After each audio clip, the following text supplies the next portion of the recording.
인조 볼게요. 배경 지식은 인조 반정으로 광해군을 몰아낸 왕이에요. 역사상 반정은 두 번 있죠. 연산군 때 중종 반정이 있었고 광해군 때 인조 반정이 있어요. 그래서 반정에 의해서 쫓겨난 왕들에겐 이렇게 군을 붙입니다. 그래서 두 명의 군이 있는 거죠. 우리 역사에는. 그래서 이 중종 반정 때는 신하들이 반정을 일으키고 중종을 추대했어요. 그러니까 중종은 그냥 얼결에 왕이 된 거예요. 반면에 인조는 자기가 주도적으로 나서서 광해군을 몰아내고 인조 반정을 일으킵니다. 그게 이제 중종반정과 인조반정의 차이점이고, 인조는 백성들의 지지를 얻지 못해요. 그러니까 왕이 되고 나서도 항상 불안한 거예요. 자기도 쫓겨날까봐 왕자리에서. 그래서 이 인조는 병자호란을 맞은 왕이잖아요. 그래서 병자호란 때 청나라의 인질로 아들이 잡혀가요. 그래서 소현세자가 청나라의 인질로 잡혀갔다가 다시 돌아오거든요. 근데 이제 돌아와서 보니까 이 소현세자가 청나라에 가서 청나라 고위직들과 굉장히 관계도 좋고 청나라 문물에 굉장히 밝은 사람이 된 거야. 이렇게 해서 딱 온 걸 보니까 인조가, 아 얘가 청나라 사람들이랑 친해져서 힘이 너무 세진 거야. 그래서 자기를 몰아내고 왕이 되면 어떡하지? 이런 불안감을 가진 거예요. 근데 거짓말같이 이 소현세자가 갑자기 죽습니다. 여기에 대해서 인조가 독살했다는 설이 굉장히 파다해요. 그 뒤에 인조는 며느리, 이 소현세자 와이프죠. 소현세자 빈에게도 사약을 내려서 죽여요. 그리고 자기 손자죠. 소현세자의 자식들도 죽여요. 그러니까 인조는 아들 죽여, 그 며느리 죽여, 손자 죽여, 다 죽인 왕이에요. 여러모로 진짜 굉장히 쪼잔한 별로인 왕이에요. 임진왜란을 겪은 선조도 별로인 왕이고, 병자호란을 겪은 인조도 진짜 쪼잔하고 별로인 왕이다. 이 정도 생각하시면 돼요. 인조 때 발생했던 일 보면 인조 반정이 있죠. 그래서 중립 외교를 빌미로 광해군을 몰아내요. 광해군이 후금 편을 드니까 그걸 빌미로 몰아내고, 대신에 어떻게 하겠어요? 친명 배금 정책을 펴야겠죠. 그래서 명나라와 친하고 금나라를 배척하는 친명 배금 정책을 폈는데, 이것 때문에 정묘호란 맞고 병자호란을 맞습니다. 인조 반정은 인조와 서인이 같이 일으킨 거기 때문에 당연히 서인이 집권을 하겠죠. 그래서 남인과 공정관계 유지함으로써 붕당 정치를 정착시켰다. 이 선조 때 훈구파 몰아내고 사림이 완전 집권을 하잖아요. 사림이 집권을 하면서 동인과 서인으로 당이 나뉘어지게 됐고요. 그래서 붕당 정치가 시작이 됐고, 그 다음 인조 때는 붕당 정치가 정착하게 되더라. 이 정도 생각하시면 되고, 자, 인조 때 이괄의 난이 발생을 해요. 그래서 인조 반정의 공신 이괄이 농공행상에서 2등 공신 대접받은 것에 격분, 화가 나서 반란을 일으킵니다. 그래서 이건 이렇게 생각하면 돼요. 이괄이 농공행상에서 괄시를 받았다. 이괄이 농공행상에서 괄시를 받아서 난을 일으켰다. 그래서 이괄의 난이 인조반정에 대한 농공행상에서 괄시를 받아서 난을 일으켰고요. 근데 재밌는 건 백성들은 인조보다 이괄을 더 지지했다는 설이 있어요. 그 정도로 백성들에게 인조는 인기가 없었습니다. 그리고 이괄의 난 이 잔당들이 후금으로 도망을 가서 여기서 조선 침략을 막 충동을 하는 거예요. 그러면서 후금에 가서 인조 반정의 부당성을 호소합니다. 그러니까 후금과 친하게 지냈던 광해군을 인조가 몰아냈다. 후금이 여기서 가만히 있으면 안 된다. 이런 식으로 막 충동질을 하는 거죠. 그리고 지금 조선의 상태가 굉장히 불안하다. 그러니까 지금 공격하면 끝이다. 막 이런 식으로 부추겨서 결국은 종묘호란이 발생하게 됩니다. 그리고 인조 때 어영청, 총융청, 수어청을 설치를 하게 돼요. 그러니까 이 임진왜란의 아픔을 한번 겪었잖아요. 그러니까 이 병자호란 발생 전 인조 때 외적을 방어하기 위해서 여러 군대를 만들어요. 그래서 어영청, 총융청, 수어청. 근데 이런 군대를 만든 실질적인 이유는 서인의 집권을 공고히 하기 위해서 이런 군대를 만들었다. 이렇게 생각하셔도 되고요. 그러니까 임진난 전에는 외적 침입 경험이 아무래도 부족하니까 군대를 안 만들었어요. 그러다가 임진왜란 발발하니까 이게 우리 군대가 문제가 있구나. 이걸 깨달은 거예요. 그래서 훈련도감을 만듭니다. 자, 오군영을 보면 훈련도감은 선조 때 만든 거죠. 임진왜란 중에. 그리고 어영청, 총윤청, 수호청은 인조 때 만들고요. 금이영은 숙종 때 만들어요. 이 암기법은 뒤에 오군영 할 때 같이 할게요. 그리고 정묘호란이 인조 때 발생을 해요. 그래서 원인은 서인의 친명 배금 정책이 가장 대표적인 거겠죠. 명나라와 친하고 금나라를 배척하니까 이게 하나의 원인이 되고요.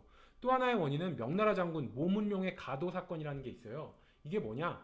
이 모문룡의 가도 사건은 명나라 장수 모문룡이 평안도에 가도라는 섬이 있는데 여기 주둔해 있을 때 조선이 모문룡을 후원을 해준 거예요. 도와준 거예요. 그러니까 후금을 자극한 거죠. 후금 입장에서는 이 명나라와 라이벌인데 조선이 명나라 편을 들어? 이러면서 후금이 자극을 받은 거예요. 그게 바로 모문룡의 가도 사건이다. 일단은 모문룡이 명나라 장수라는 걸 알아야겠죠. 그래서 모문룡 앞에 두 글자에 미음이 있죠. 명나라 보면은 미음이 있죠. 앞에 명에. 그래서 미음 모문룡이 명나라 장수다. 이걸 생각하셔서 모문룡의 가도 사건은 뭐냐? 그러니까 모문용 장군이 자기 군사 데리고 조선에게 이렇게 말하는 거예요. 야, 가도라는 섬에 가도 되냐? 가도에 가도 되냐? 이렇게 물어보니까 조선이 오케이 와. 이러니까 청나라 입장에서 뭐야? 명나라 군대가 조선에 막 주둔해? 이러면서 열받아서 후금이 열받아서 정묘호란을 일으켰다. 이렇게 생각을 하셔서 명나라 장수 모문용의 가도 사건이 정묘호란의 계기가 됐다. 그리고 또 하나의 원인은 이괄 잔당이 후금의 조선 정보를 제공을 한 거예요. 그래서 아까 제가 말씀드렸죠. 이괄 잔당이 후금에 가서 이런저런 조선이 이렇게 지금 문제니까 지금 치자 막 이런 식으로 꼬드겼다. 그래서 정묘호란의 원인 이게 이제 어렵게 내면 병자호란의 원인이랑 막 섞어버리면 헷갈리거든요. 그래서 정묘호란의 원인은 가도 사건, 모문용의 가도 사건이 있고요. 이괄의 잔당이 부추긴 게 있죠. 그래서 과 있죠. 가도 사건을 과도 사건이라고 생각하면 과도 사건, 이괄 비슷하죠 글씨가. 그래서 정묘호란의 사건은 과도 사건과 이괄의 난 이 두 개가 있다. 정묘호란의 의병장의 항전을 보면 정봉수 장군이 용골산성에서 싸우고요. 의주에서는 이립이 싸웁니다. 그래서 일단은 임진왜란 때 신립이랑 의주의 이립이랑 구별을 해야겠죠. 그래서 이렇게 의미를 부여할게요. 임진왜란 때 신립이 외적에 맞서서 신립, 이건 새로운 신에 일어설 설립, 그러면은 새롭게 일어섰다 이런 얘기죠. 그러니까 외란은 조선시대 임진왜란이 첫 번째 난이잖아요. 그러니까 새롭게 아무래도 일어섰겠죠. 첫 번째 난이니까. 정묘호란 때는 두 번째 난이죠. 임진왜란 때 한번 당하고 그 다음에 정묘호란이니까. 그래서 이일입 두 번째로 일어섰다. 첫 번째 새롭게 일어선 건 첫 번째 난인 임진왜란 때. 신립 새롭게 일어선 건 첫 번째 난인 임진왜란. 이립 두 번째 일어선 건 두 번째 난인 정묘호란 때. 이렇게 해서 신립과 이립 구별을 하시면 좋을 것 같고요. 자, 정봉수라는 사람이 용골삼성에서 이제 항전을 한 거잖아요. 그래서 용골삼성 정봉수 이걸 한번 외워볼게요. 요렇게 용골삼성에서 앞에 용골이 용의 뼈라고 생각을 하시면은 자, 용은 전설의 동물이죠. 그래서 전설의 동물인 용의 뼈에다 불을 붙이면은 아주 저 멀리 수백 마리 저 멀리 떨어져 있어도 불빛이 보인다. 그러니까 어떻게 해요? 이렇게 저 멀리까지도 불빛이 보이니까 조선시대에 봉수로 활용을 했다. 이렇게 이 전설상의 동물 용의 뼈에다 불을 붙이면 저 멀리서도 다 환히 보이더라. 그러니까 멀리서도 보이면 봉수로 활용하기가 좋겠죠. 그래서 용골, 용의 뼈가 봉수로 활용하는구나. 이렇게 스토리를 생각하시면 용골산성은 정봉수다. 봉수에서 정봉수를 연상하시면 돼요.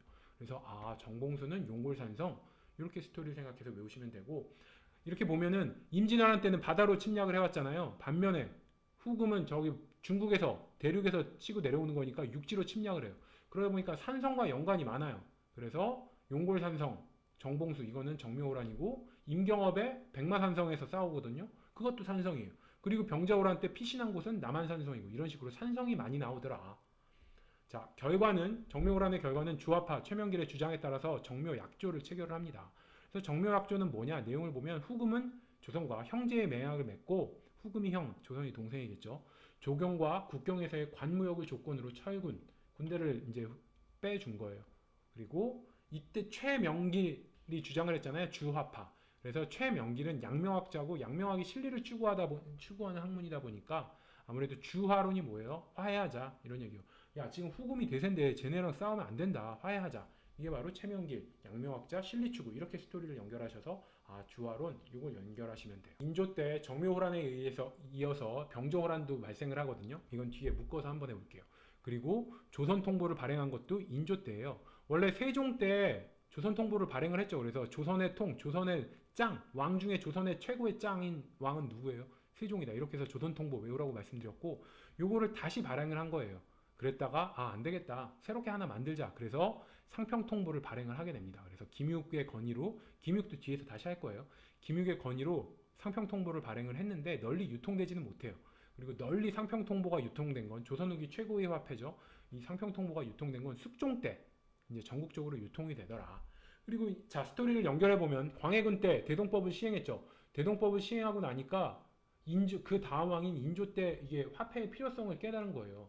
왜 그러냐? 대동법이라는 거는 이 특산물 대신에 쌀로 내는 거예요. 그러면은 공인을 시켜서 공인에게 쌀을 주고 각 지역에 가서 왕실에서 필요로 하는 물건 같은 걸 사오게 한 거예요. 그럼 공인들이 저 멀리 가서 쌀을 사갖고 오는데 쌀로 필요한 물건을 사갖고 오는데 쌀을 짊어지고 가면 너무 무겁잖아요. 그러니까 쌀 대신 화폐를 가지고 공인이 가서 뭐 필요한 물건들을 사갖고 와야 했어요. 그러니까 화폐가 필요한 거야. 대동법이 시행되고 나니까 거래가 활발해지고 특산물을 사고 팔고 이렇게 하다 보니까 거래가 활발해지고 그러면서 화폐가 필요해졌다. 그래서 대동법 시행하고 인조 때가 되니까 화폐의 필요성을 절감을 해서 조선 통보라는 걸 다시 발행을 했는데 그랬다가 아니다. 새롭게 하나 만들자. 그래서 상평 통보를 발행을 했다. 근데 전국적으로 유통된 건 숙종 때더라. 이 정도 생각하시면 돼요. 인조 때 영정법을 실시하게 돼요. 그래서 이건 뭐냐? 토지 비옥도에 따라서 풍융에 관계없이 동일한 세율 1결당 4도로 적용을 하는 게 영정법이에요. 그래서 양난 이후로 농지가 황폐화되고 몰락 농민이 증가하니까 농민들을 위해서 뭔가 대책을 내놔야 되는데 그게 바로 영정법이에요. 영정법 하면은 길영에 정할 정이에요. 길게 정한다. 그러니까 긴 기간 동안 그냥 정한다. 해마다 변하지 않고 동일한 세율을 적용하는 걸 영정법이라고 그래요. 그럼 그 앞에 있었던 건 뭐냐? 연분구등법이에요. 세종 때 연분구등법, 전분육등법 이게 있었잖아요. 이 연분구등법은 뭐냐? 해마다 나눈다. 9등급으로. 그래서 그러니까 최고로 풍년일 때는 상상년, 상중년, 상하년 이런 식으로 해마다 9등급으로 풍흉의 정도에 따라서 이제 등급을 나눠서 세금을 4도에서 완전 대풍년일 땐 20도까지 이렇게 나눠서 걷는 걸 연분구등법이라고 했잖아요. 근데 이렇게 해마다 4도에서 20도로 안 하고 그냥 해마다 세율을 변동시키지 않고 동일 세율 길게 정한다. 길게 그냥 4도로 딱 고정시킨다. 그게 바로 영정법이에요. 영정법이 인조 때 시행된 건 이렇게 생각하시면 돼요. 임진왜란이 끝나고 광해군이 백성을 위해서 뭔가 해야 되는데 당시 가장 골치 아픈 게 공납이었어요. 그러니까 공납의 폐단을 개혁하기 위해서 대동법을 시행을 했어요. 그 다음에 이제 또 병자호란이 끝나고 인조도 백성들을 위해서 뭔가 해야 되는데 그 다음 백성들한테 힘든 게 뭔가 보니까 땅에 대한 세금이에요. 전정. 땅에 대한 세금. 이게 연분구등법인데 풍흉에 따라서 막 세금이 왔다 갔다 하니까 헷갈리는 거야. 그러니까 연분구등법 대신에 영정법으로 풍흉에 따라서 막 나눠서 내지 말고 최저 세금 4도로 그냥 딱 고정시켜서 4도만 내. 이게 바로 영정법입니다. 임진왜란 끝나고 광해군은 백성을 위해 대동법, 병자호란 끝나고 인조는 백성을 위해 영정법. 이렇게 비교를 해서 외우셔도 되고 아니면 영정법의 영자리에다가 인자리를 넣어서 인정법이라고 이렇게 외우시면 돼요.